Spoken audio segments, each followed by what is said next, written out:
This is your chance. Hunter, you ready? Yes. All right. Good evening. This is the Newport Board of Selectmen's meeting for February 6th, 2023. Would everyone please stand for the pledge of allegiance? I pledge allegiance to the flag of the United States of America and to the republic for which it stands, one nation, under God, indivisible, with liberty and justice for all.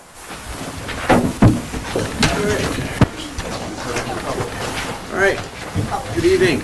I'd like to introduce everyone to our new executive counselor. She can explain her duties. We have shifted from Executive Council District 1 to 2. And Cindy Wormington is our executive counselor, and I welcome you to Newport. Thank you. Thank you very much. As Jeff said, I'm the new counselor for Newport. I'm just the executive counselor for District 2, and Newport is now part of District 2. So I am out and about my new district. I have 81 cities and towns, 49 of them are new. My district runs all the way from about Winchester, Hinsdale, all the way north to the Mount Washington Hotel.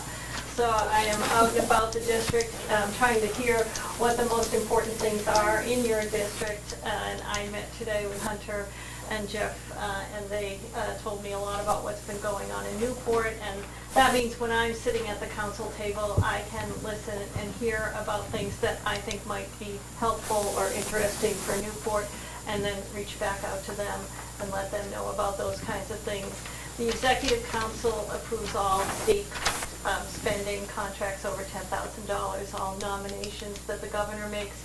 So we're quite busy and touch on a lot of things that impact our municipalities, but perhaps the single most important thing that we do is we are an interface between the public, whether it be the town or you individually, and state agencies. Anyone who's having any problems with state agencies can reach out to their executive counselor. And it's an honor to serve you all, so thank you. Thank you for having me. All right. Cindy, a question for you. If someone wanted to serve on a state board or something, you would be the contact person for that? Yeah, happy to facilitate them getting that application into the governor's office. And certainly as important as it is for people to serve on town boards, it's important for us to also serve on state boards. Yeah, we actually approve dozens of nominations at every meeting, and I'm fully aware that if not for all the volunteer work that people do in this state, our state would come to a screeching halt. So I thank all the volunteers locally and at the state level as well. Okay, thank you. Does anyone have any questions for Cindy while she's here? Comments or such?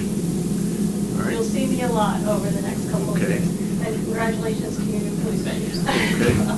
All right, thank you. Thank you.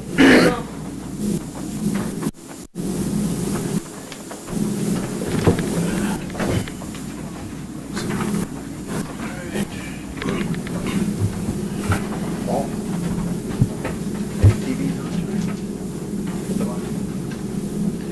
All right. Next up, we have the swearing in and introduction of our new police chief, Stephen A. Lee, Alex Lee. Hunter, would you like to? Okay.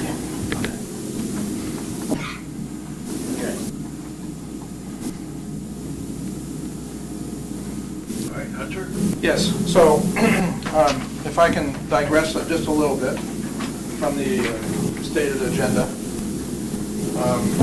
We have really two steps to this process, so I ask for your indulgence. And the first one is we can't really move forward without acknowledging the past. And so as you know, for the last 6 months. 6.5. 6.5, might have been longer if not for the intervention of certain people. But for the past six plus months, we've enjoyed the interim police chief services of Barry Hunter, and you all, I think, know Barry and know of his history. Barry has put in 45 years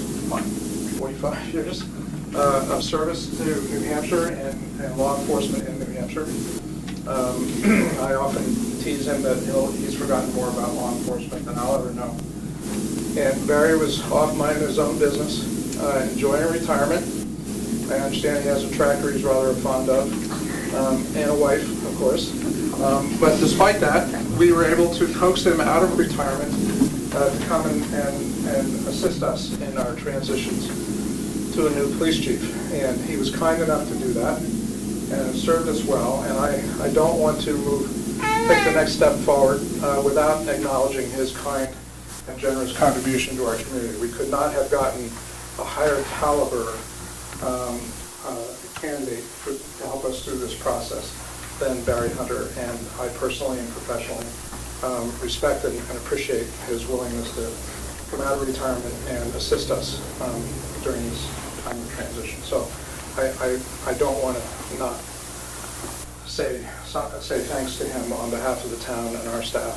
He's been a great resource and asset to us, and he has volunteered to be available.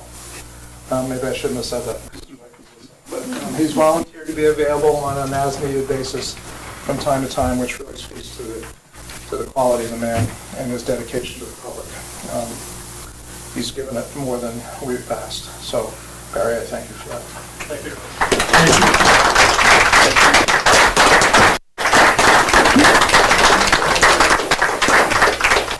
So, without further ado, we're going to move to the next chapter, and I do want to acknowledge. Yes. Hunter, What? before we do that, No, I can do that if you don't mind. Okay. So I do want to acknowledge that when it comes to all of our employees, but sometimes most starkly our public safety employees, fire and police, ambulance staff, that I often say, we ask these people to step forward and to serve their communities.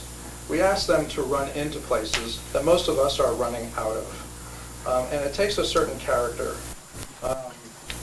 and commitment to one's community to do that, to know that you are running into places that everybody else wants to run away from, whether it be a fire or a crime or a major event of some sort. That's a threat to your safety, to the general public safety. And it's extraordinary to do that. I had the honor of doing that for a few years, and it's a tough job. And so the folks that we have doing this on a day-to-day basis need to be acknowledged and thanked for their willingness to do so. And so we have found yet another person who we've been able to coax into the public sector, who's the focus of tonight's events. And as our next interim chief, we have asked for and received the support of Stephen Lee. We often refer to him as Alex, but his full name is Stephen A. Lee. And Alex has stepped forward and has been willing to volunteer to be chief, interim chief for the next year. And as I've mentioned to lots of folks, being number one is different. It's just different. Number two, number three is different. And so it requires a much higher level of commitment to be in those decision-making positions, because you can't say, well, if you don't like it, go down the hall, see that guy, or kick it, down the road. So Alex has stepped forward and agreed to take on this position. And so tonight we are going to swear him in as he officially assumes his responsibilities as interim police chief for the Newport Police Department. So, Alex, do you want to come forward? And I understand that there's some members of your family here that have come to witness this event. Yeah, I have my children Elliot and Griffin, my girlfriend Kristen, my next door neighbor Steve, all here for tonight. Okay, so what we're going to do here is I'm going to read your appointment, and then I'm going to ask you to take your oath of office. And then I think we're going to have one of your loved ones carefully pin your badge. I think we have some EMS folks in the back somewhere, in case there's any mistakes and blood is shed. So, if you don't mind, I'm going to read this to you, and then you can raise your hand and you can take the oath. So, this is to Stephen Lee of Croydon, New Hampshire, in the county of Sullivan. Whereas there is a vacancy as interim police chief for the Newport Police Department in said town, and whereas I, as town manager, have confidence in your ability and integrity to perform the duties of said office. I do hereby appoint you, Stephen Lee, as interim police chief of the Newport Police Department.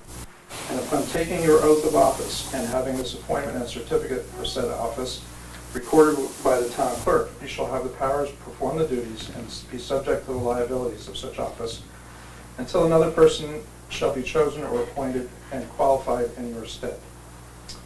So if you'll raise your right hand and repeat after me, I'll try not to make it too long so you'll remember. I, Stephen Lee, I, Stephen Lee, do solemnly swear do solemnly swear that I will bear faith and true allegiance that I will bear faith and true allegiance to the United States of America to the United States of and America to the state of New Hampshire, and to the state of New Hampshire, and will support the constitutions thereof. and will support the constitutions thereof. So help me God. So help me God.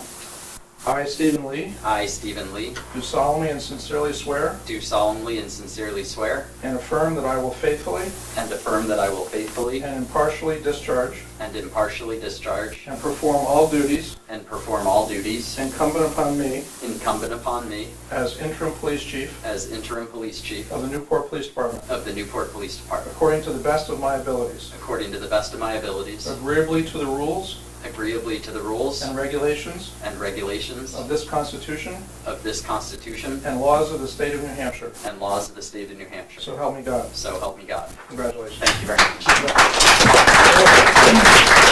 Congratulations. Thank you, Chief. Thank you. All right, so this is your daughter? My child. Okay. Come on up and let's do it. Don't hurt him. Not too much. But this is probably the only time you get away with Thank you. it. All right? Congratulations. Thank you.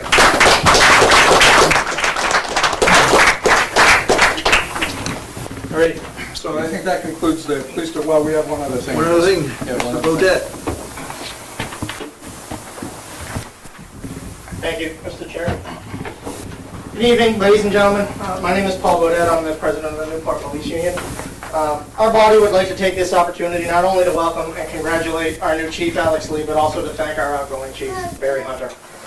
As many of you have heard this evening and the last meeting from Mr. Reesberg, Chief Hunter stepped up in a big way when we needed him the most. Despite being retired, Chief Hunter dedicated an incredible amount of time and effort to the town, our department, and to its members individually. It was a privilege for all of us to work alongside Chief Hunter for the last few months, and we'd like to thank him not only for his strong leadership, but also his friendship and unwavering support of everyone in the building. I know I can speak for every member of the department when I say that we are all better for having worked with Chief Hunter. Chief, on behalf of the police union and the entire department, please accept this gift of a custom engraved Ruger American 9mm pistol, which of course is the Newport Police Department's issued duty firearm.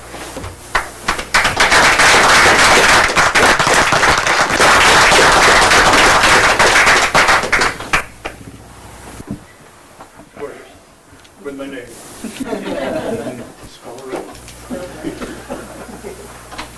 It was an absolute pleasure for me to supervise this group of people, an outstanding group of police officers, Al, that you're about to inherit here, and that you've worked with for so many years and helped mold them to where they are now. And I'm very proud of each and every one of them for their support for me for the last 6.5 months. And I thank them all for thinking of me and giving me this beautiful going away present.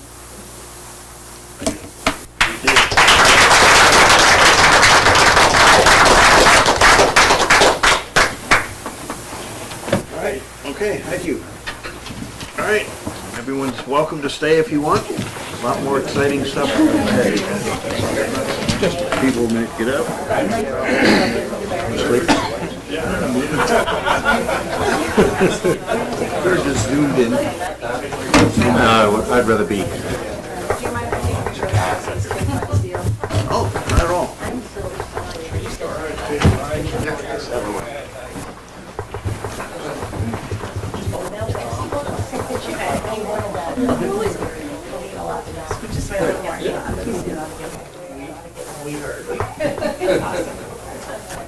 Thank you.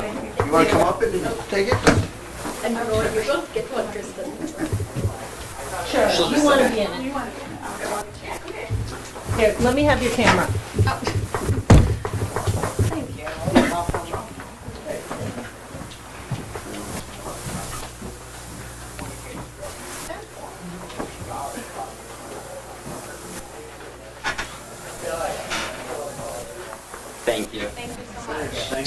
Thank you.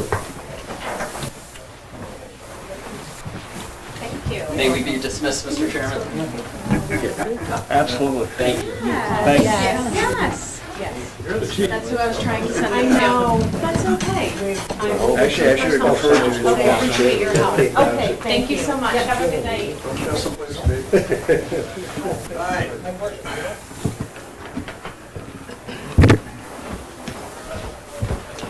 Okay. I just had to repossess the gun. That's all. Yeah, I'll pick it up in the store. Yep. Okay, moving on. Minutes from the previous meeting, January 16th, 2023. Do I have a motion on the minutes of those meetings, of that meeting? Move to accept. Any discussion, changes, anything? I've got a question on page 5, Okay? on the next to the last paragraph. Mm-hmm. It states in parentheses, $4.87 million will need to be applied for from the federal government. I don't recall if that's what was stated, or, because it's not right. We've already You're right, applied. it's, right, and I noticed that in the numbers wrong. It should be 4.785 million, and we don't need to, we need to do a quote-unquote application for it, but we're the only applicant that can apply for it since it's designated for the town of Newport. You know, there's some paperwork that rural development wants, so however you want to phrase that, but it's, you know. It's already awarded, Right, it's already awarded, but not available. so. But yeah, it was that number, the 4.87 should be 4.785.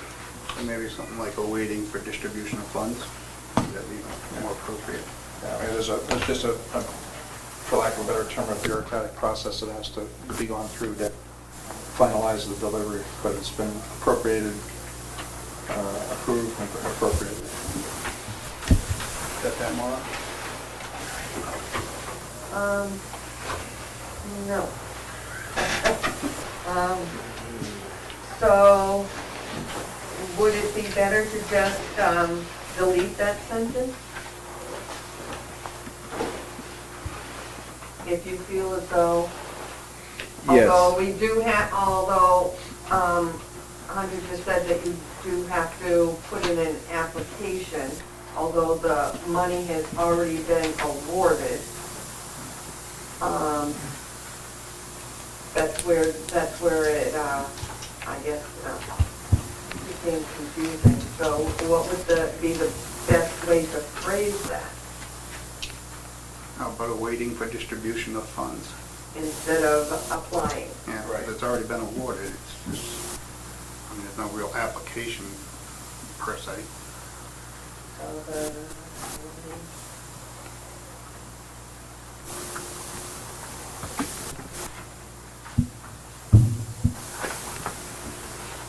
So the, from the federal government, period. Period, yep. I will change that, thank you. Okay, And you got the amount, right? The 4 rather than 4.8? 4.785 5. Yep, million. yes. All right, anything else in the minutes? All right, as amended, all those in favor, say aye. Aye. Opposed? Abstaining? Okay. We have non-public minutes from January 16th. Do I have a motion on this? So moved. Is there a second? I'll second. All right, thank you. Any changes, discussion? All those in favor say aye. Aye. Opposed? Abstaining? Okay. Consent agenda. On the back of your agenda is tonight's consent agenda. Do I have a motion on that? Move to accept. Any discussion? All those in favor say aye. Aye. Opposed? Abstaining? Okay. All right, next up, this is open forum, the opportunity for any member of the public that wishes to address the board on items that are not on the agenda, but the public will be able to speak on agenda items when we get to them. Anyone willing to speak for open forum? Yes, ma'am. Could you state your name, please? Margaret Coulter, and looking for some clarification about the common use, the Newport common use.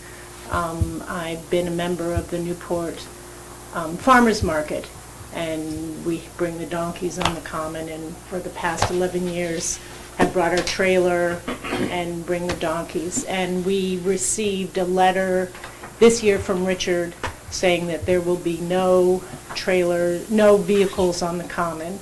And he suggested that I come to the planning board.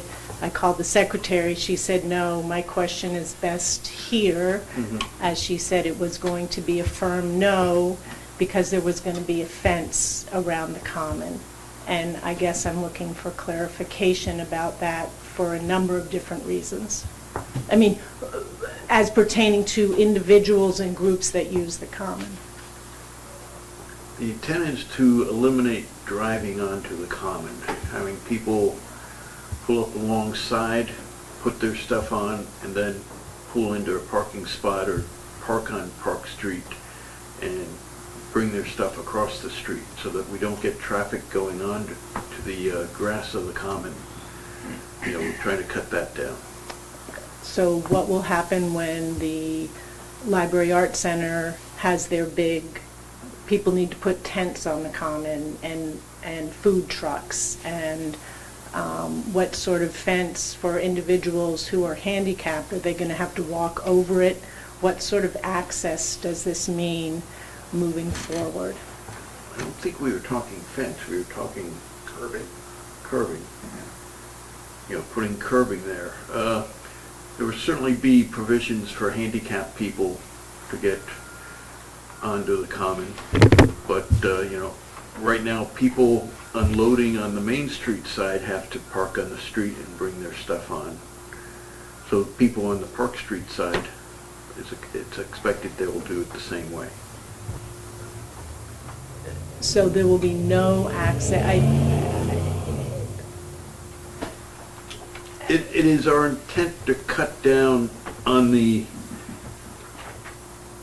I would say, the perception that, you know, people can drive to where they need to unload and drive off. If there's a certain necessity in a special case, that's the sort of thing that I would imagine should be addressed on a case-by-case basis, most likely with the police department or the town manager. I mean, it's... So, but if you're going to put curbs up, there's going to be no special exception. That's going to block it off. There's going to be no one, you can't... There may, the actual details, you know, we're not taking responsibility for designing the layout, but certainly things are used on the common. The lawnmowers have to get up there somehow and stuff.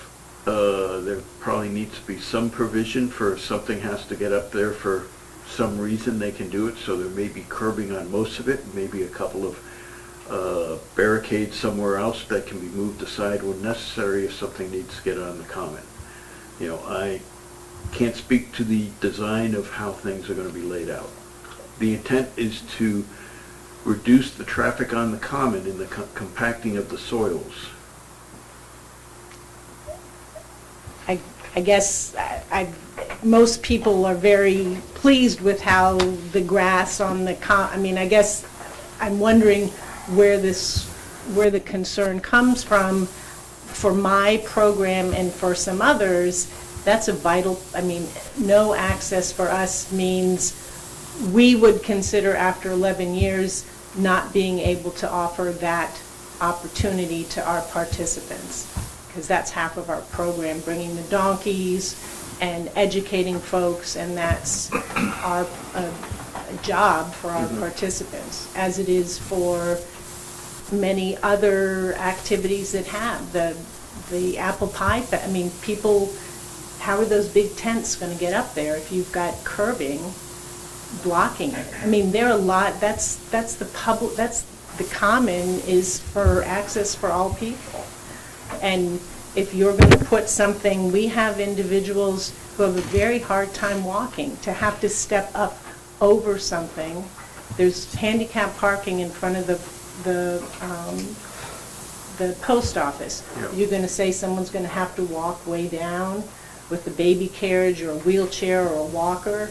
I mean, free access is important to everyone. Well, And- from that spot at the post office, there's a crosswalk without curbing right there.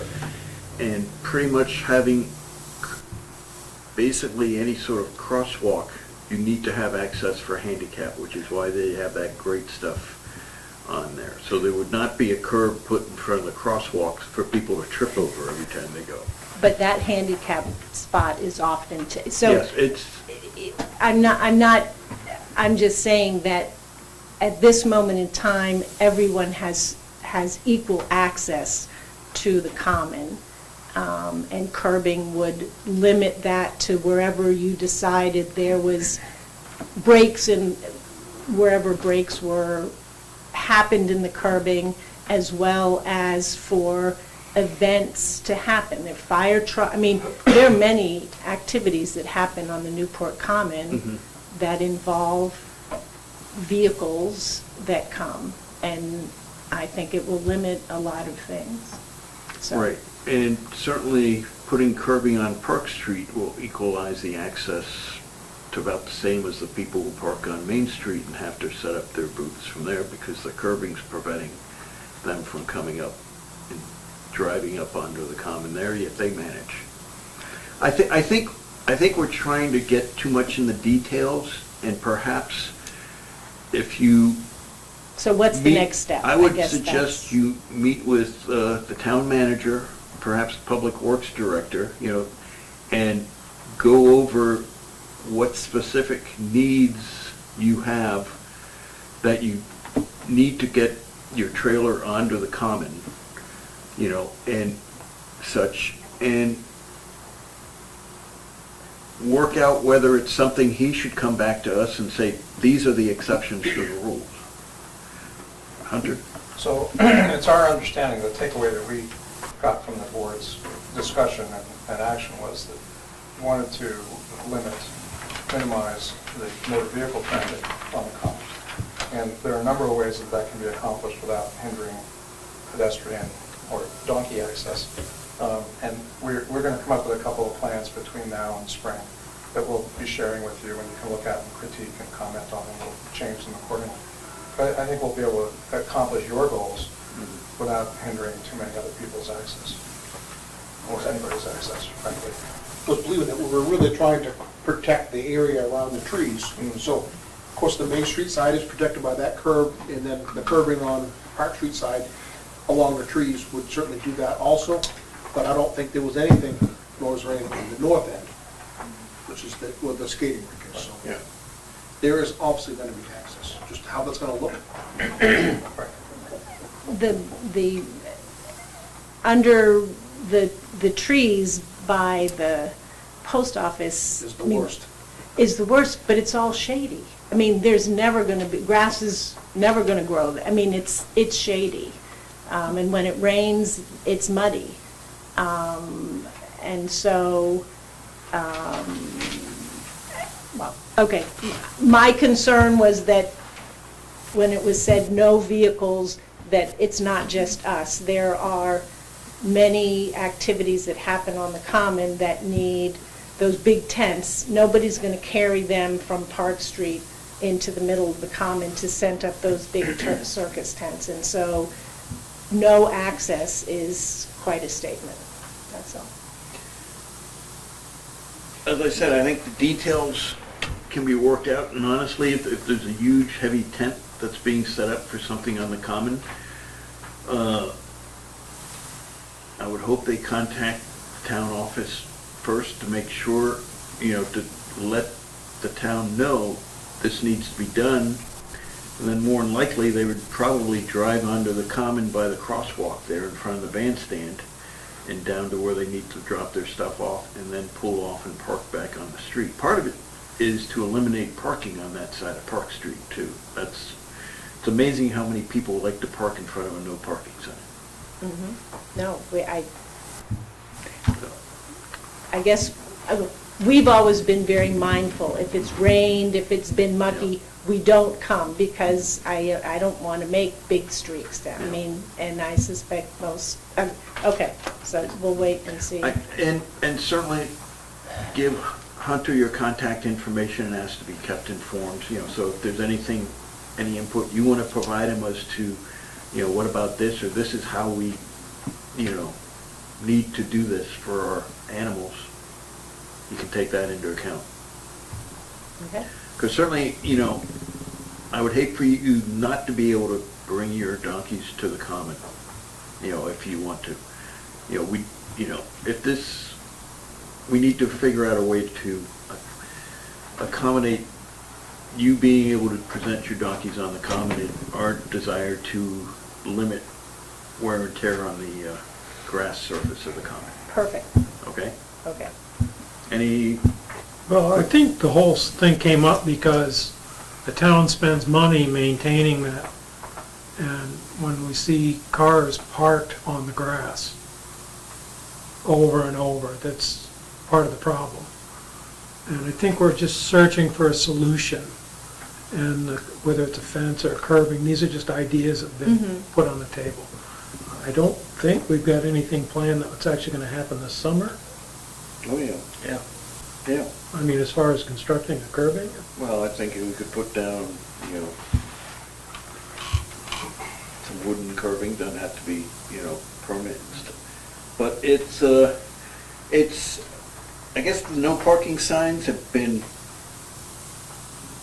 less effective than we would like, so we feel the need to, what's the next step? And if it's something that's, I don't want to say too draconian, but if it's something that impedes the, the kind of use that the common should be getting, then perhaps we can go back. So, which comes. Okay.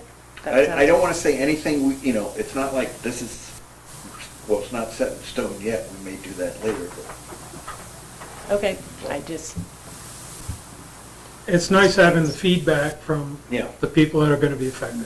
Yeah, I think Right. that So was thank you. particularly important. And Yes. what sticks in my mind is, it's part of your programming. yep, And I don't want to get into an issue where we're preventing.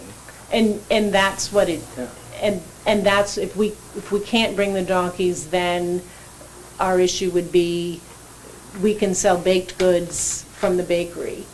We wouldn't need to Yeah. be, and then Or that buy. takes away from our participants' 'cause that's ability important. to be in the Yeah, community. I think we need to keep that in the forefront. Our goal is to lessen the Yep. amount of vehicle traffic permanently stationed on the, Yep. during an activity. And I can certainly say, after 11 years, it's much better than it was. It used to be that everyone really did park along Yeah. that Yeah. as well. And over the past few years, that has lessened. And the bench, I mean, we have a very narrow path that we can bring the truck and trailer between the trash cans and the bench. And so, and we're very mindful that, there's just a limited space where we set up at the end, so the trailer doesn't, the whole dynamics of how that happens. This is a work in progress. We have a goal that we want to have happen, but this is a work in progress, and your feedback is good feedback for us to hear. So, Perfect. Anything else? Yes, sir, state your name. Kurt Minnick. About that, the way I look at it is that the participants ought to be considered first and the grass ought to be considered last. And what I'm saying is, without the participants and having activities down there, the common doesn't even serve its purpose. It's nice to have nice grass, we'd all love that. But we gotta take care of the participants first and the grass second. Okay, thank you. And State your name, please. being involved with the farmer's market. Can you state your name for the record, please? Catherine Baird, My observation this past year has been that with the presence of police patrolmen on a bicycle or on foot, or even going by in the cruiser and just stopping and checking to see if people are just unloading. We say, yes, I am, and, then I'll be parking over across the way in the parking lot, because we don't want to take space away from customers coming in. We try to leave the parking spots for people from town or out of town. And I think that the issue has been dramatically different this past year because of the police patrol presence. And people respect that. Hope so. Good. State your name, please. John Lund. The real issue, and I was hoping that Barry might have brought it up, being on the Conservation Commission, is that it's the roots of the trees on that particular, along the line there. That's the issue. It's not the grass. It's that the roots are being compressed. The ground is being compressed where those cars are parking. It's compressing the roots and killing the trees. When they had an arborist come through last summer, we did a whole tour around the entire common, and they talked about every single tree. And five of the trees have come down. I don't know if they've all come down yet, but they've been replaced, and others are in harm's way along that road because people are parking on top of those roots. So that was where the issue, one of the real big things about that issue and why it started, was because it's killing the trees, not the grass. And so in looking at, so really in those trees, there's no way that a vehicle can drive, people could park by them, but a truck and nothing can get between those trees to drive in It's right there. along the side of the road there, the roots go in all directions. Right, but most people with trucks and trailers, I mean, we cut through down below, or they come in the sideways. So what about a barrier where those trees are? And then That's you the come around muddiest when you part. need to get in. And then you come around by it's The between, north there's end's a gonna be make. open. Right. And so that if that's the area of concern, something that's, but maybe movable so that if people could open it and let, I don't know, but Something along those. it's something It's along called the those north lines. end of the common, it's wide open, no trees. Right, but in my instance, Then I you don't have to want worry to about- drive way down there and have to turn a circle. You Well, might have to. but if the concern is the grass, I'm trying to do the least driving on the common that's possible. So what I do is I come in and then I drive straight out to come around, but that's all. We'll work it out. Okay, figure it out. Yep. All right. Kurtman, if I recall, most of the trees that have had damage and been taken out over the last few years have been on the Route 10 side of the common. Barry? He's right. Yeah. So I wonder if it's all the salt we put on our roads. That's state road, state salt. But whoever, just throwing a comment out there, I'm not pointing fingers. It's all the salt we put on the roads. Kurt, you're right, you're correct. But there has been damage on that side in terms of the amount of compaction of the soil and damage of the roots. Same thing's gonna happen, according to the arborist that we had in. But just trying to prevent that from continuing, because it costs us a fair amount of money to take those trees down and then to plant new ones. And I'm a member of the Conservation Committee, so I'm kind of watching that pretty closely, okay? But again, I want to go back to the fact, I think we need to take a lot of things into consideration. Our goal is to not have somebody come on and just park there with a heavy load. That's our goal. But we can, so I don't want to interfere with your program. And- And I'm very keenly aware of that. That's part of my background, making sure things like that can happen. And just in talking about it, what about if it was reframed to protect the roots of the trees? We hear it as protecting the grass. And so I didn't know, I mean, I know, I have a better understanding of what it is that's trying to be protected. It's not yes, it's the grass, but the roots of the trees, that makes a lot of sense. And if it went forward also that way, that's a different perspective than just saying it's the grass on the common that because people have been saying, wait a minute, no grass grows there anyway, but that's not what it is. It's the roots of the trees, and that is just a different way to look at it and makes it more willing, an easier working goal to work towards. Yeah. Kurt? I can probably show you 10, 20 dirt roads, trails through the woods where people drive all the time, hunting, fishing, and those trees look just fine. Granted, the roots are up, they mud them, the trees just keep on, trees are pretty resilient. And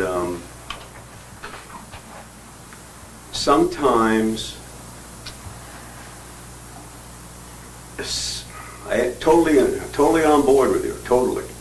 Because the big thing is damaging the roots. Compaction has, in my experience, has little to do with it as much as if you start damaging the roots.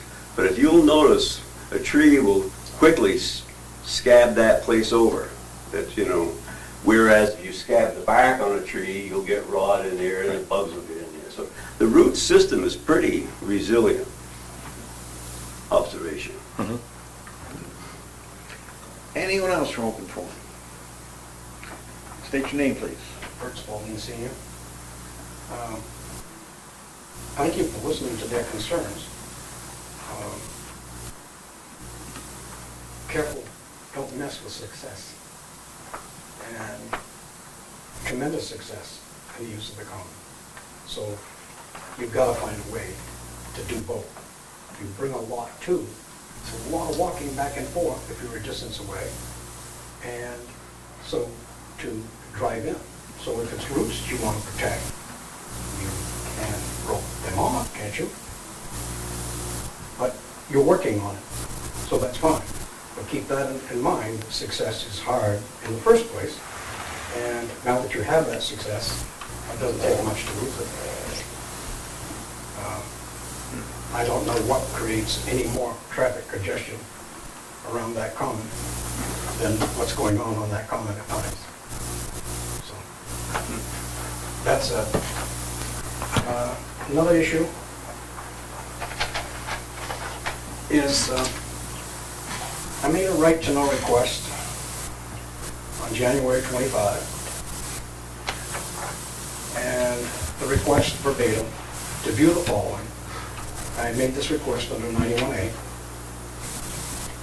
and I'm cognizant, all are cognizant of this letter, including the town manager, but it is time that the public understands that there is an issue here, and I want to research this issue and find out where and what is causing it to go so long, and the costs of what it's cost.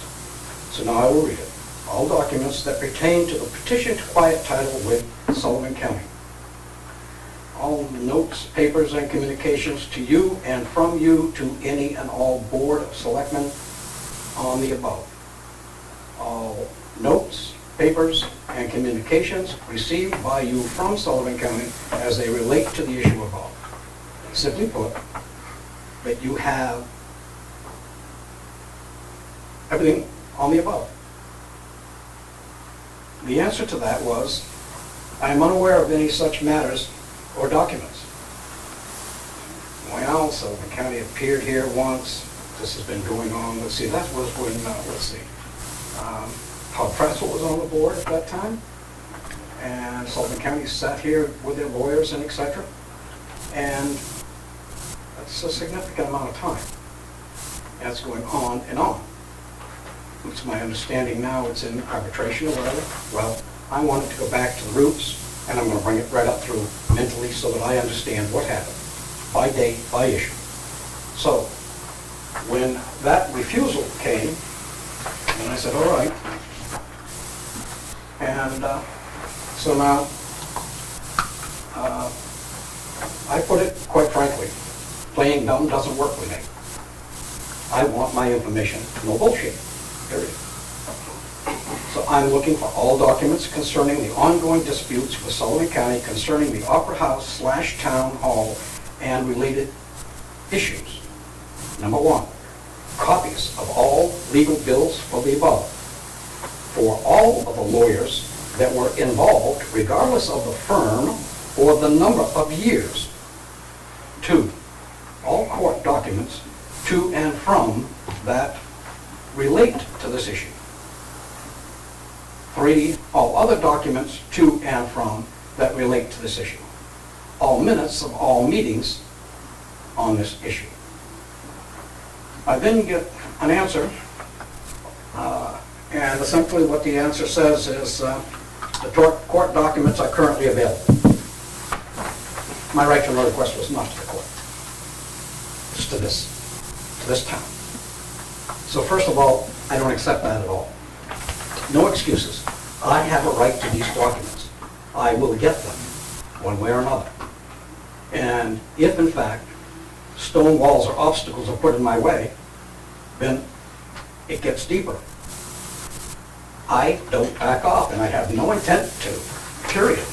So, Hunter, you can make this as nasty as you would like, because this son of a bitch is going to get his information to find out all of what has happened back and forth on all of it. So that being said,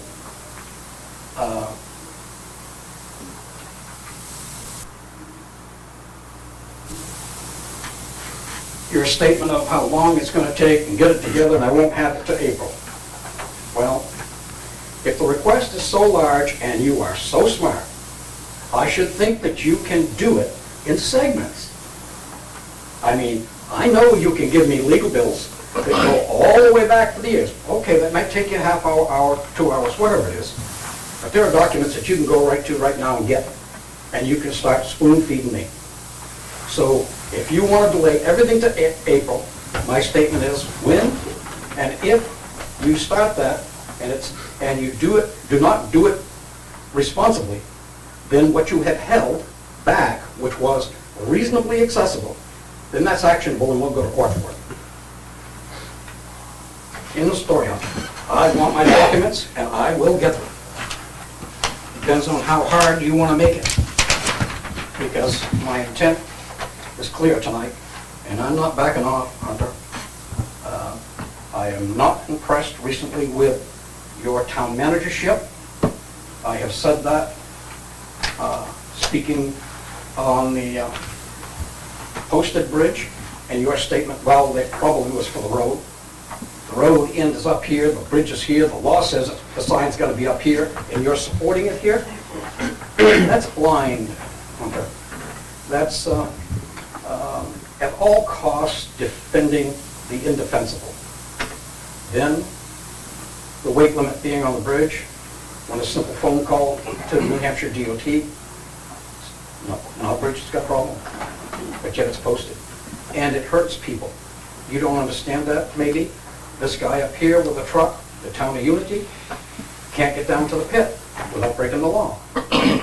Your road grader, we've been through all of this conversation. It was all unnecessary. And now it's solved. And I myself have gone across that bridge and made it empty. And I said, wow, that's good. When I went back across it loaded, I felt better. And nobody's done any repairs to it, so it works fine. That and the Sand Hill Bridge thing, Hunter, uncalled for. And that, I believe, will take care of itself. So, Hunter, I supported you, but you're quickly losing that support. And it's a tough road to hoe. If I start questioning you on everything, I'm going to get my documents. So, how much of a fist fight do you want, Hunter? Thank you. What was the first thing you asked for? The first request, what were you asking for in your very first 91A request? The, when you have a property dispute... No, what was... Quick claim deed. Quiet claim. Quiet claim, whatever. That's your You're asking original for a quiet request. claim deed? Quiet. Petition to quiet That's title. what I was getting Right, to. and I also responded to you and said that we have no knowledge of that. Do you know what quiet title means? I may not, but I also know that we have not had any request or any knowledge of that, and so. Okay, well, if you know what it means that any dispute between two abutters, you go to court to quiet title. I'm sorry if you don't understand that, but now you do. Okay? So you obviously did have a dispute. All right, so let me respond to your second one then. As far as legal bills, we can certainly provide that. And because we provided those to another individual under 91A in the past, Hunter has a fairly good knowledge of the amount of time it takes to pull those out, redact the parts that need to be redacted, and then be able to provide them to you. Also, we don't have staff upstairs that are just waiting to respond to 91A requests. We have to make time for it, which generally means something else doesn't get done. Some of the other things you asked for, you talk about the ongoing dispute between us and the county. Well, it's an ongoing dispute, and it's not open for public discussion because it's an ongoing legal dispute. Jeff, give me what you can, okay? And we will. In a timely manner, without the excuses. Right now, you're defending the indefensible. No, I'm explaining that we've done this before. You're explaining your ignorance and not knowing what quiet title is. Okay? So I will take on some of the ignorance for not telling you that, Jesus, I really thought this guy would know what that is. I'm sorry, I'm not a lawyer, so. Well, you don't have to be a lawyer. But that being said, Jeff, just give me the information. I'm not interested in your verbiage. I'm not interested in listening to you. What I'm interested in is getting it. If he wants to send me an email rather than saying the 1st of April, to say, Bert, it'll take a week for us to get this, and another couple of weeks to do that, so on and so forth, great. I can function under that. But to put it here, to kick that can down the road, that ain't gonna happen. Hunter? So, the phrase petition to quiet title is a reference to a specific process, a petition to the court to resolve property ownership. When that request was made, and to this moment, there is no petition to a court to quiet any title. So, he got the answer to his specific question. His second request for 91A was more broad and more specific. I have reviewed that with our staff, his request, with our staff, as well as with our attorney, and sent him, I don't know why he didn't read the response I sent today, but I'd like to read that to you. It says, Dear Mr. Spaulding, thank you for your recent inquiry relating to matters pertaining to the town of Newport and Sullivan County. Given our understanding of the scope of your request and our present staffing and workload, we anticipate providing you with the requested information no later than April 1st, 2023, sooner if possible. The effort and time that will be required to respond to your inquiry are considerable. Please let us know if your interests or needs change over the ensuing time period. E.g., example given, court documents are currently available through Sullivan County, meaning if he chose to not wait for us and went to the county and got those records, if he could let us know that, so we wouldn't duplicate that effort. That was the purpose of that statement. Thank you in advance for your understanding. And I've reviewed that message and the request for 91A with our attorney, and he finds it completely acceptable. Most communities these days are turning over their 91A requests to their council to respond to. We can do that. We may be prepared. We may be having to prepare to do that. I think I'm correct in noting that the city of Claremont spent over $200,000 responding to 91A requests.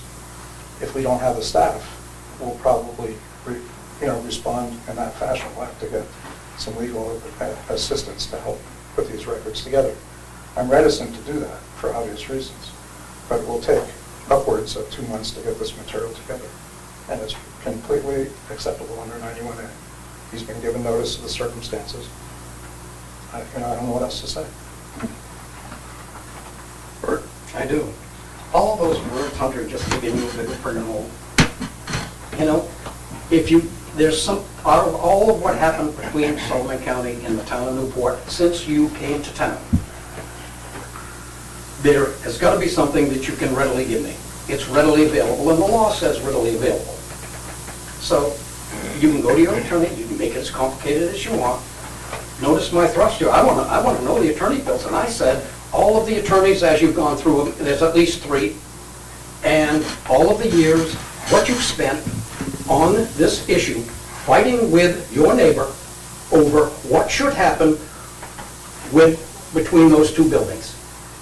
It is, to me, unacceptable for the public not to understand this thoroughly, because to me, it is misbehavior. A good negotiator would have figured out a way to sit down with Sullivan County and boil it down and say, this is what we got to do to make this work.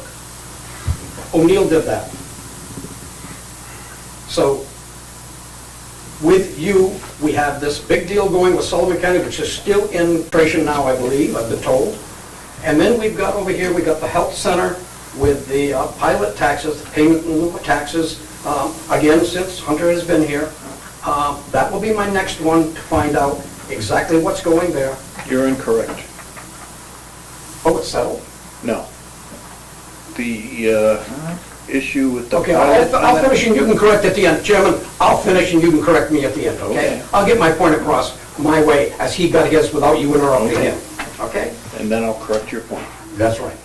And so, that all being said, Hunter, I want to look at these issues and see what the true undercurrents are in them and why it's happening and how much money the town has spent to fight these battles. And when I get done, I'll have a conclusion and I'll make it very public. So that's going to say, hey Jeff, I apologize for my misspoke. Now, you mentioned the pilot with the Newport Health Center. That is a dispute that Hunter inherited when he took over as town manager. That predates him. Okay. So. Yep. Good negotiator might have sat down and negotiated it right then and say, hey, let's get out of this thing before, whatever. But now it's getting into big dollars, really big dollars. And the key thing to remember about any negotiation, it takes 2 parties to negotiate. Just keep that in mind. Well, another thing you've got to keep in mind is from the public's point of view, it's kind of like the person on the top of the mountain looking down sees one thing. The person down here at the brook down at the bottom looking up sees another. So that all being said, you guys just gave $300,000 a year away based on an assumption that I've made. They're putting $13 million into the project. It's worth $1 million now. You gave it away. I wouldn't have given it away. The property owner had a problem of what to do with it, and you're bailing them out. That's my opinion. So I need to look at the decision-making process that's happening here and see why it is offensive. To put it starkly, you're giving up $300,000 tax money per year, up to or maybe more.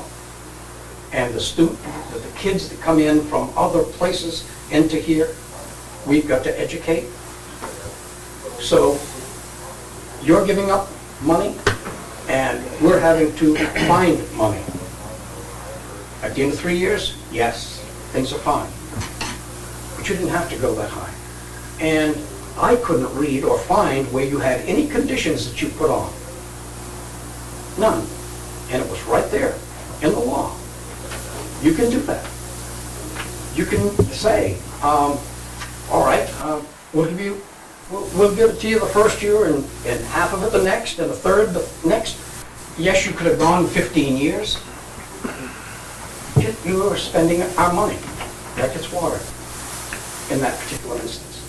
It's unacceptable. So maybe it's time that we start looking at things underneath the microscope and finding out a better way to do things. Or a different way. That's right.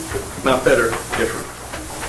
Oh, I see. So you're not looking for a better way, you're just looking for a different. Okay. Well, I'm saying your better way may only be different, but not better. Turn it around. Twist it any way you want, Jeff. It's what the public perceives that you have done. Hunter? And the only other context I'd like to offer is that whatever differences may have been going on between the town of Newport and Sullivan County actually started in the 90s and have been going persistent ever since. And it's well documented, all else to say about that, but it's well documented. And so the search for this 91A request spans now some 30 years. So it's quite in-depth and requires a lot of research time.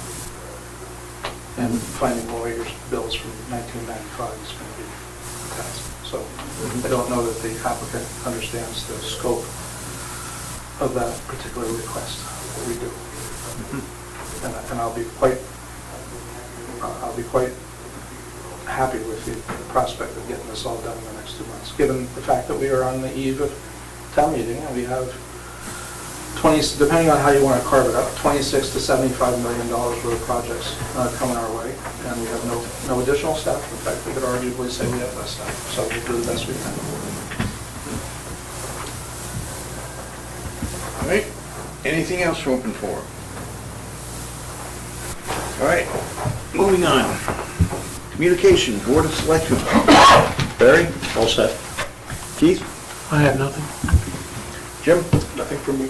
Herb? Nothing. Just want to point out, that this is Winter Carnival Week. I think the lighting of the, what do they call that? The torch is Wednesday night. I don't know what time, but I recommend people pick up a program. They're available here at the town office. Probably a lot of the businesses in town, maybe the library, maybe at the school, but and certainly available on the rec department's website. And that's all I have. Hunter, anything? No, thank you. All right, moving on, informational. Community Center update. Community Center, we are in the process of working with Red Loaf to finalize, I guess, material list and such, and final details as they put the bid package together. We hope to have that by the end of the month and then be able to get that out to see what people are bidding on for this project. We've had concerns about the cash flow of the project, and Hunter and I spoke with our executive counselor about the state community center money and that we will be applying for that. And last Friday, CDFA, Community Development Finance Authority, who is handling that, put out the timeline, and we should be able to apply for that. And if we get accepted, which I would assume we will since we have a project ready to go, we should be able to have state money by June. The federal money, we're doing some preliminary, I guess, responses to rural development that they're asking for as they work through their bureaucracy to release the $6.785 million that is earmarked for this project from Senator Shaheen. We would hope to have a commitment on that as to when we'll have that shortly, or if not that, I guess the federal equivalent to a promissory note, which is basically the same as cash from what we understand. They are asking for a few things from us, which we are getting together and should have to them. This concern is we want to make sure that we have all the funding available pretty much in hand before we commit to anything, and before we commit to anything, we need to see what the bids come in at. And at that point, the board will be looking at what our options are and making a decision as to whether or not to go forward. The key is to try to get into this construction season this year, otherwise a delay would only probably add at least $500,000 to the cost. Anything, anyone want to add anything, or any questions, comments? Question? Yes, ma'am. And state your name for the record, please. Lauren Stetson. Thank you. The CDFA money, is that the gopher that you? Yes. Yes, that's the gopher money. It's being sent through the Community Development Finance Authority, for distribution. Okay, thank you very much. Okay. I think you said from the feds, you said 6.87, I think you meant 4.87. Okay, 4.785. Sorry. A lot of numbers there. Only a misspeak of $2 million. Yeah.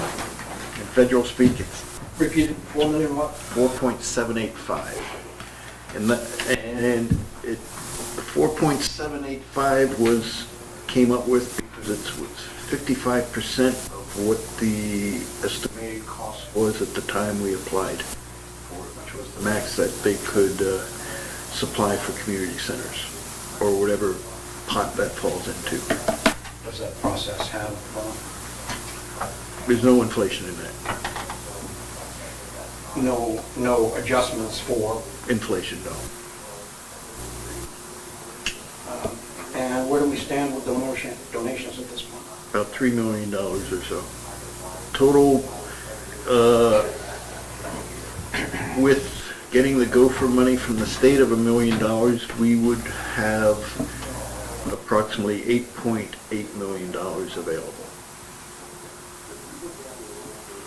And Hunter and I spent a fair amount of time with Cindy Warmington explaining just how the gopher money from the state would complete our financing.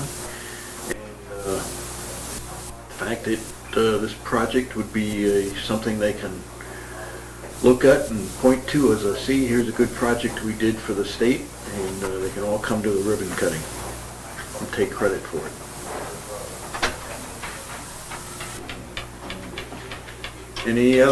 Anything else on community center? All right, moving on. Action item, appointment of health officer, Fire Chief Stephen Yunus.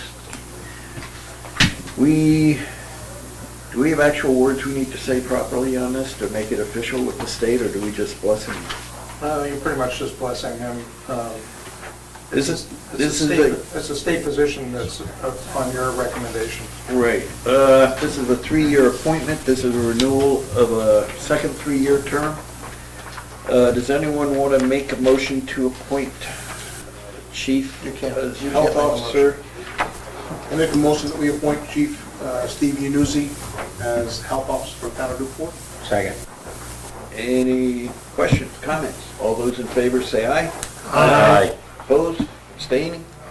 All right. Thank you for the You got honor. the- That's such an honor, Chief. Thank you for the, That's a great honor, I appreciate it. There's a lot of applicants. I bet there were. Very competitive Yeah. selection process.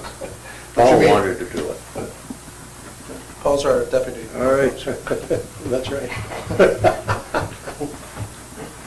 I'll make that motion. Probably get his own hazmat suit to go with it. Moving on, acceptance of terms of emergency management performance grant and authorize town manager to sign all documents related to the grant. Who's speaking on this?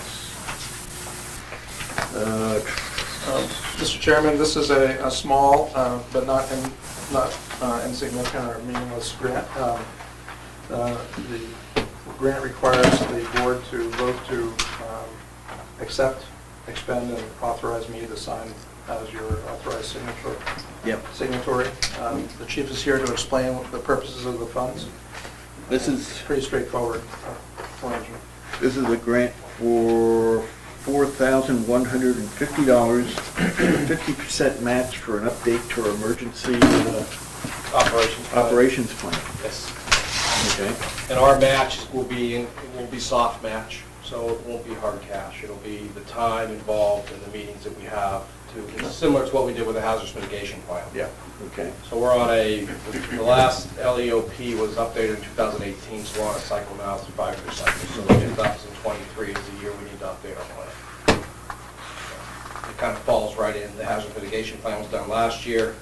We'll use information from that moving forward and put it into operations. All right. Any questions, comments on this?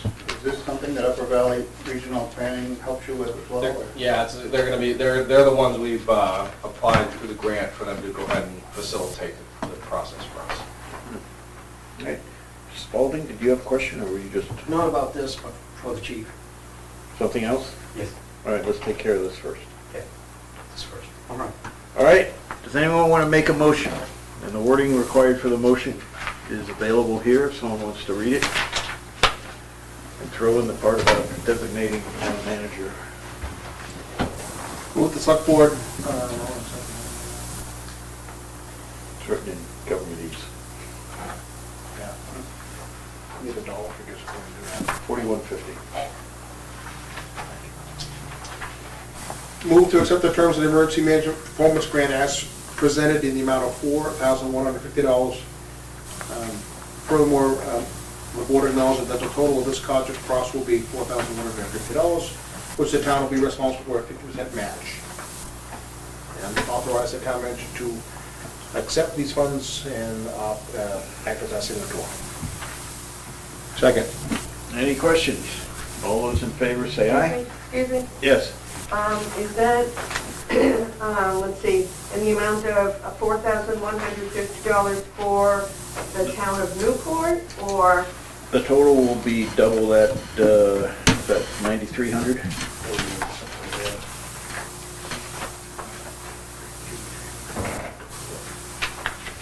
So the town. 8,300. Yeah, the grant is 4150. 50, and the total cost is 8,300.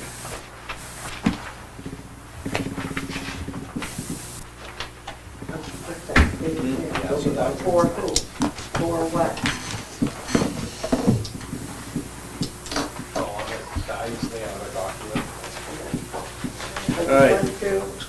Line 3, at the very beginning, there's a space and then a period. So line 2, it's $4,150 for question mark. That would probably be for the update of Update of, the local emergency operations plan. Okay, thank you. all set? I'll say. Okay. All those in favor, say aye. Aye. Opposed, abstaining? All right, Bert, you had a question for the chief? Yes, it appears that the generator that's thrown out here has a periodic test where they fire it up, or it fires up automatically on the other. And it is quite loud to the meetings here, particularly in the summertime. And so the question is, can that time of start up and testing be relocated to a time that doesn't interfere with meetings? Doesn't mean somebody has to know where every meeting is. That's not the generator. What is it? Yes. It's the air evacuation unit? Yes. That's the air evacuation unit, correct? Yeah, when the truck starts up, that's the Yeah. diesel ventilation. Yes. He's correct. The evacuation system activates for approximately 5 minutes every time that a vehicle is activated inside the building. Right. Take out fumes of the building. The generator is on automatic test, which occurs Mondays during the course of the middle of the day. So it should not interfere with anybody's scheduled meetings and needs. Now, in theory, if the U.S. Department of Energy ever releases our grant for new windows in this building, we will be able to put new windows in here that'll cut down on the sound infiltration that we get from the generator. And in the summertime, if we also get the HVAC system in here, we may not have to open a window. So it should benefit us that way. Does the air vac system have to make that sound? Yes. Is it, can it be surrounded by soundproofing on itself That I don't. that would prevent that noise pollution? Hunter? At the time that equipment was installed, we did inquire with the manufacturer, and they, this is going back several years, so I'm pretty close. I believe that they had a device that would reduce the sound by 20% for a cost of nearly the same price as the entire system. It was very cost prohibitive and had a very limited benefit. Basically a muffler. Yeah, they wouldn't assure that it would reduce the sound any more than, I believe it was 20%, something like that, some marginal adjustment. It does get annoying at times. If only they weren't responding to all those emergency calls, we wouldn't have this issue. But to your point, we think we think that the DOE's approval of our grant, the grant that we submitted to them for new windows and the HVAC system is on the verge of being released. And it's our hope that that contract will be let within the next 30 days or so, and we'll see construction in the spring as soon as weather will allow. There'll be all new windows in this building, all new windows in the fire station, as well as an HVAC system in this building. Answer your question? Soundproofing that can be put on that unit that would cut it down significantly right at the source without changing anything. And it is,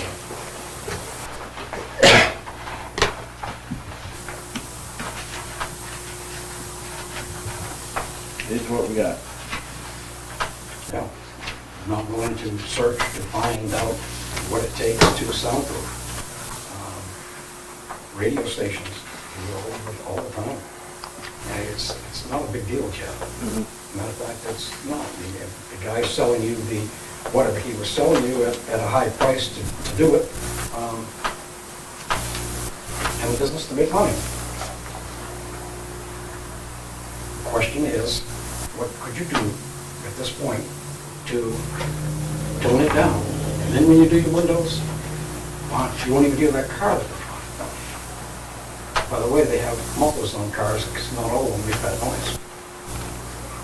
Yeah, we're gonna do the windows first, I think.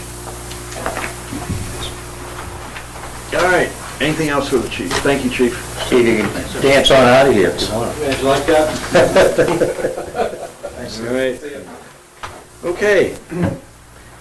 Next up for action items, Wright Pierce bid, wastewater treatment plant. This is for engineering services for the construction of the wastewater treatment plant, or the modifications to the wastewater treatment plant. So, Mr. Chairman, this is a partial and I'm sure willful effort on our behalf to try to keep the board in step with what is developing at the wastewater treatment plant. As you know, prior to my arrival, the town found itself at odds with its contractor that had been brought on to bring the wastewater treatment plant into compliance with the pending administrative order to improve, in short, to improve the quality of the effluent coming from the wastewater treatment plant. Following several years of litigation, that matter was resolved. We've since brought on a new engineering firm to design and to assist us with the construction of a revised plant design that will bring us into compliance with the EPA's administrative order. And I believe using a tried and true design that is well-known, well-supported, and expandable or scalable as the town's needs go forward. However, the cost of that system, for the sake of this conversation, is now hovering somewhere around $28 million. We have spent a considerable amount of time working with the EPA, with the United States Rural Development Agency, and the State of New Hampshire Department of Environmental Services to try to fashion a funding package that will reduce the impact of this $28 million to the very few users of the sewer system in Newport.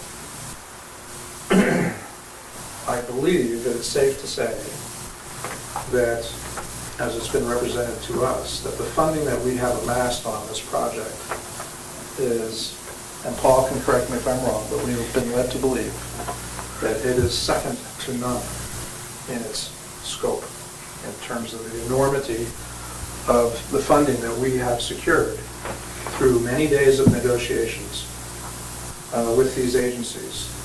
They are supportive of Newport. They understand our intent. They want to help us achieve this goal. And we have, I do believe it's safe to say, secured an extraordinary and heretofore pretty unheard of level of support for this effort. But be that as it may, and I don't recall, it's about 14 million in various funds, sources, totals. About 14 million, so we're about half of the funding of the projected $28-ish million. I will caution you to keep in mind that nobody really knows the final numbers until the bids go out and come back. It could be 26 million, it could be 27 million, it could be 37 million. But the engineers that are involved are quite highly regarded for this kind of work, and their best guesses are 26, 27, 28 million. There are various stages of design work. There's preliminary design, then there's final design, and so on and so forth. And so we have been contracting with them as we go at the various phases, the various levels. And we have put online in the last few days the results of their work from the last contract we did, which is called the PDR, or the Preliminary Design Report. And if any of you care to crack walnuts or find a way to get to sleep, I believe there's 535 pages of the design work that has been done thus far. With pictures. With designs, schematics, pictures, and the whole 9 yards. It is online for anybody who wishes to sign on to the town's website and read through this. So now we're moving to the next phase, where they'll get into construction documents and more detailed analysis, if you can believe that there's more detail than this. The proposed contract for that work was authorized at $571,620. That's to get us this far. So to take us the rest of the way, or at least up to the time of bidding, I shouldn't say the rest of the way, because there's still construction to follow after that. To get us to the bidding phase, or moment, the recommended or requested contract with Wright Pierce is $1,169,226 for the next step, which will bring us to $1,740,846 committed to get us to bid. Now that sounds like an extraordinary amount of money, and it certainly is. Certainly. And in particular, when you think about it in simple terms, is it's going to result in a big pile of paper. A lot of designs, a lot of specifications, a lot of drawings. When, in my own perspective, I would much rather see, $1 million worth of bricks and mortar. This is what we have to do to get to that point. It all has to be reviewed and approved by state, the feds, and US RDA, and so on and so forth. This will be a heavily overseen, heavily regulated, heavily reviewed project. So, the proposal, which I have a hard copy here for anybody that cares to look at it. This is the proposed next phase design contract. And it details the number of hours and who's working, how many hours the lead principal, the project manager, project engineer, and so on and so forth. But this contract is $1,169,226. So I really didn't feel comfortable moving forward with this without making sure that you're aware of what is going on. It's a lot of money. This proposal has been reviewed by the state and their engineering division, and has been reviewed by the US RDA, another financial partner in this, and their engineers, with the wholehearted and enthusiastic support of both.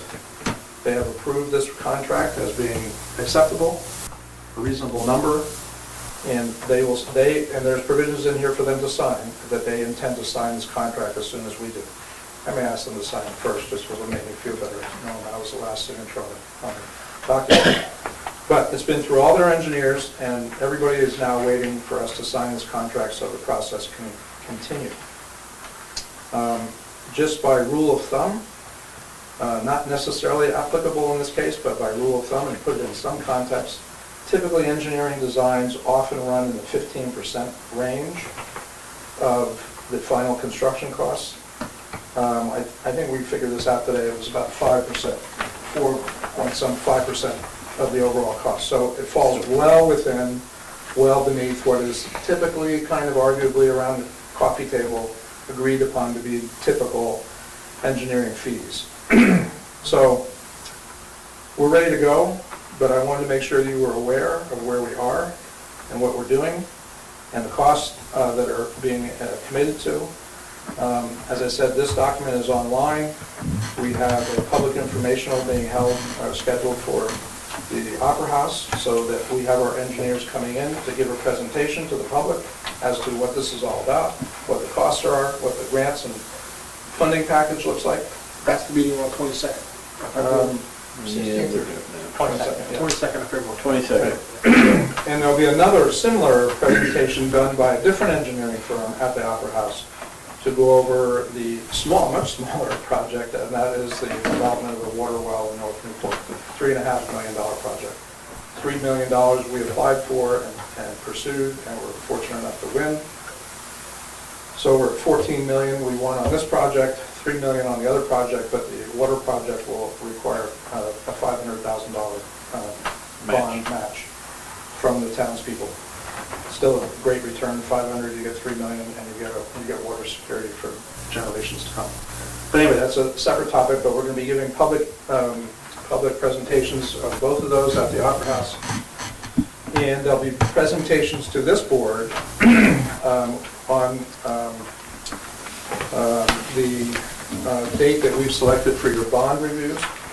So there'll be another opportunity, those same engineers will come here and give those presentations to you during that meeting that you've identified as being the meeting for bond issues. We have covered both. Let's see, in the last Newport Times, we covered the wastewater treatment plant. There's going to be a more detailed story in the next Newport Times about the wastewater treatment plant, where it's going to delve into the funding side of the situation. Now that the money is kind of settled, the budget is kind of settled, over the last month and a half, we feel comfortable sharing some of the numbers that we don't expect to change very much. And there'll be a story in the same Newport Times about the North Newport well. So we're doing what we can to get the word out to as many people using the limited resources that we have. Yes, sir. Do you know if the NCTV will be there on the 22nd? I believe they have been invited, yes. I haven't heard John commit to that, but I believe he has been invited. I think I remember Joanne saying that they were planning on doing that. Who? NCTV. Which would be great, because then they can run it, you know. Right. These $1.1 million contract for this next phase of engineering work, Paul, is there money for that? Yes. Not our own. What? It's not our own. So this is being paid for out of whose money? The first 600,000 will be paid for by ARPA.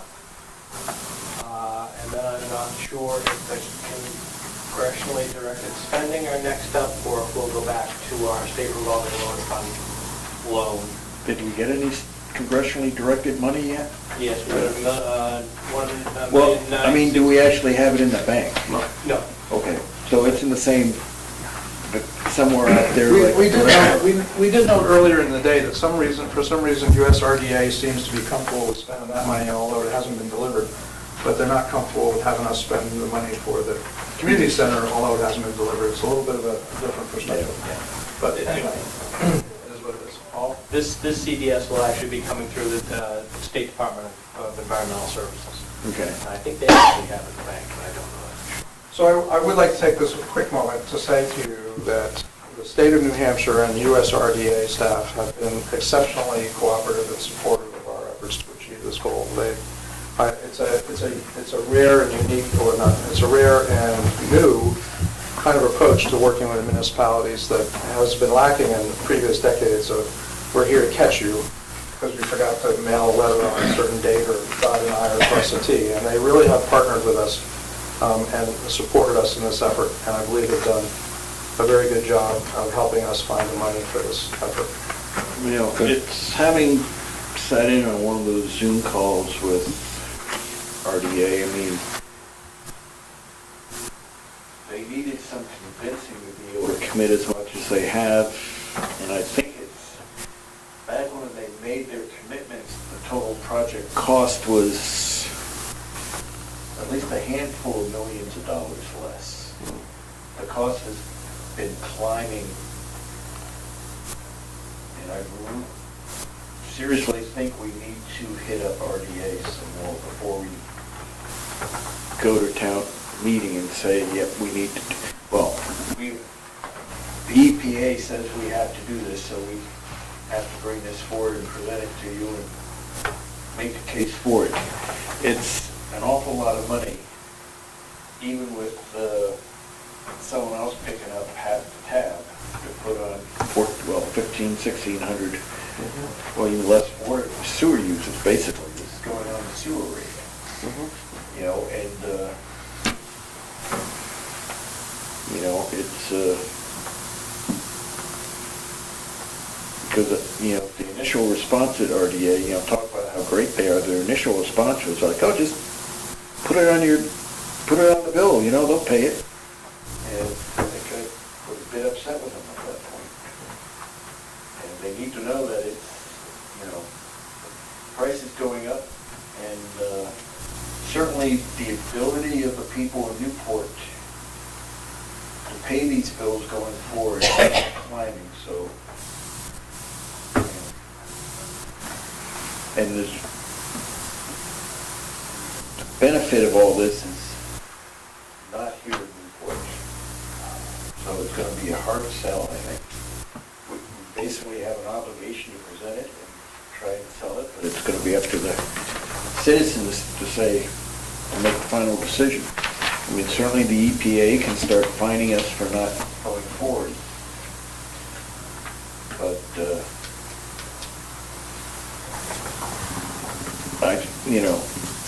I think RDA needs to look at the new cost of this project and maybe step up a little more. But I think, you know, since this funding is coming out of money that has come from the feds one way or the other, you know, I think we basically have to go forward with the this next phase of engineering so we can find out what the actual cost is.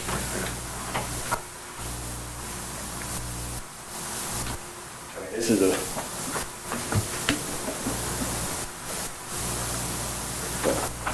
it's a big number. Bert, glad you're not on the sewer system, aren't you? What is it that we call the rainwater going into the system? Stormwater. Okay. Currently, that's still going in? I don't know.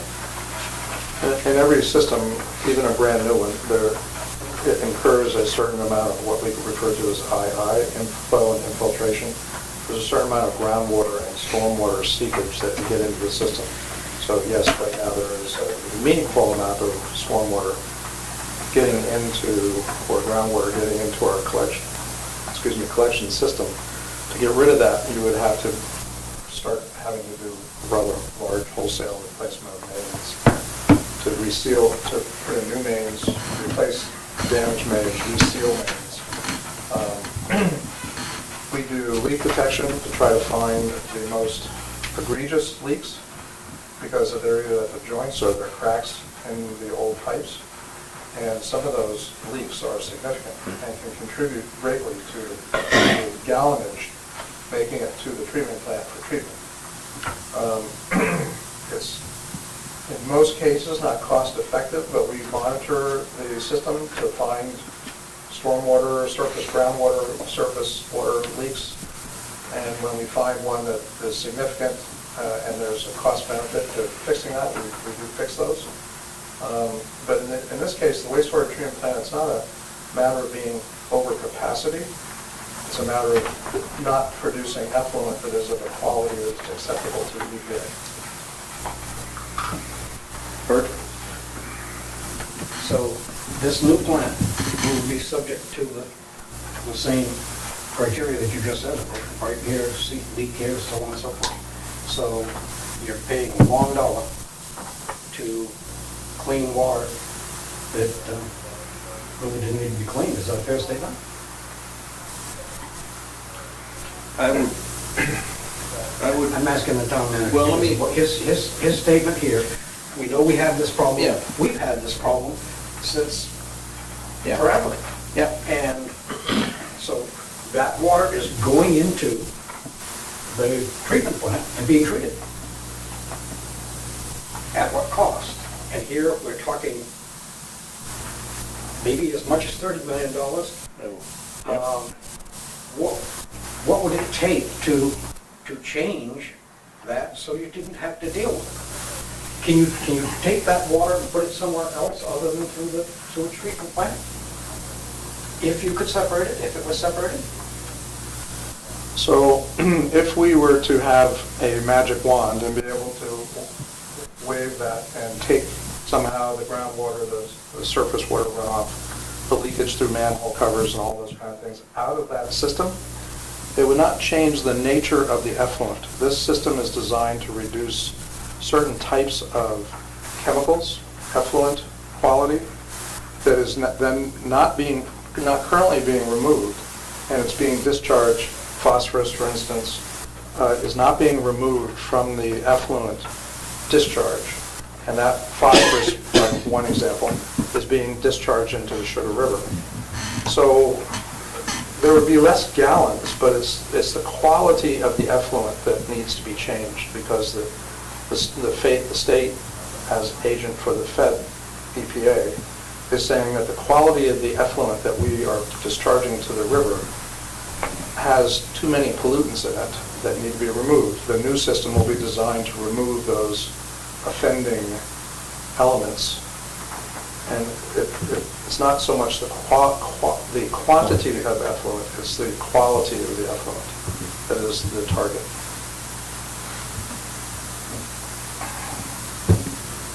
Pleasure of the board. Who wants to make this motion? I did the last one. Think of it cost you. All right, so I guess it's the other side of the room now.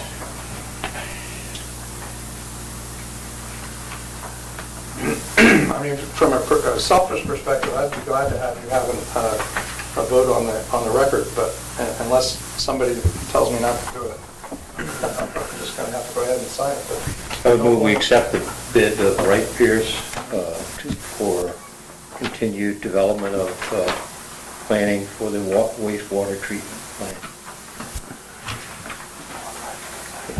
Do I need to give an amount? Yeah, state the amount. Somebody's got it. Just so we can make sure you're returning. $1,169,226. Yep, what Jeff said. Is there a second? Yep.